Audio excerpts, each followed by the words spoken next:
at womenlivingwell.org, home of Good Morning Girls, and we are reading through the Bible chapter by chapter, and we are in the book of Exodus, and I'm wondering, are you in the midst of a trial today?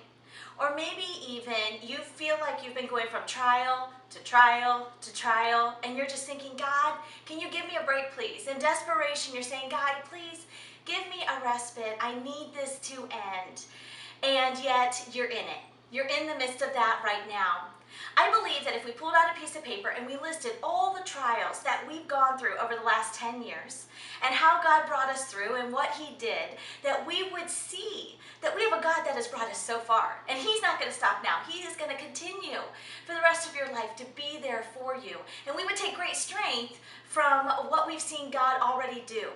But when we're in the midst of a trial, because it's new, it's something we've never gone through before, it feels awful. It doesn't feel like what we've gone through before, and it feels like I don't know if God's going to come through, and I don't know if I'm going to make it through. And so we worry and we fret, and we're stuck in this place, and it's a really dark place. Well, that is where the Israelites are at in Exodus chapter 14. They have been in captivity with the Egyptians and slavery, and Moses has risen up, and God has worked through Moses and pouring out the 10 plagues. And Moses has gone to Pharaoh, and he has said, let my people go. And then God poured out the frogs and the hail and turned water into blood. I mean, they have seen the wonders of God. They have seen gnats like they've never seen before.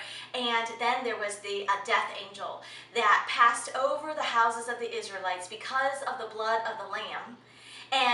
But he killed all of the Egyptians' firstborn sons. They have seen the power of God. And Pharaoh has said, go, leave.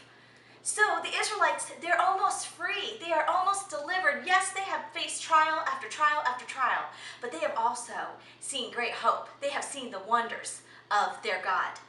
So now they're on the run. They've plundered the Egyptians, and they've gone around the Philistines. God is leading them. He's keeping them from ending up in another war, another trial. But now their backs are up against the Red Sea. And because it's new, because it's something they've never gone through before, they're thinking they're going to die. They're like, okay, God brought us here to die. No, God is about to deliver them. He is about to part the Red Sea. And because we know the story, we know it's going to all turn out okay, but they don't know what God's going to do.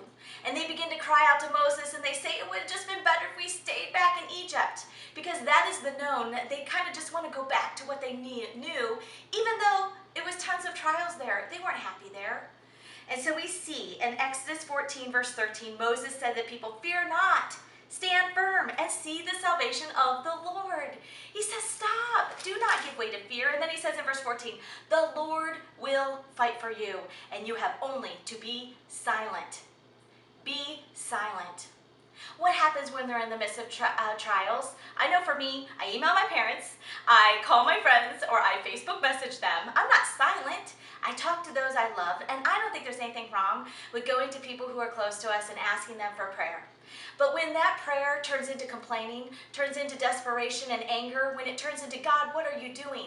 Have you brought me here to ruin me? That is when we cross over the line and we are giving way to fear. We do not have faith. And so Moses says, the Lord will fight for you. Trust. Trust. Remember all the trials. Remember that piece of paper I mentioned with all the trials God's brought you through so far? Remember those wonders. Do not forget what God has done for you. Just, the Lord will fight for you. You have only to be silent. And then in verse 15, the Lord said to Moses, why do you cry to me? Tell the people of Israel to go forward. And so God is even saying, why? Why are you all so upset? Go forward. Trust me. And then he said to Moses, lift up your staff, stretch out your hand over the sea and divide it, that the people of Israel may go through the sea on dry land.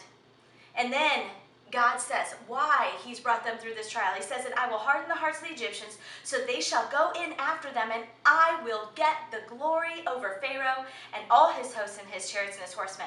And the Egyptians shall know that I am the Lord, when I have gotten glory over Pharaoh, his chariots, and his horsemen. Do you see that God says, I am going to get all the glory? When you are at that most desperate place, and we know that we have to depend on God, that's when he gets all the glory.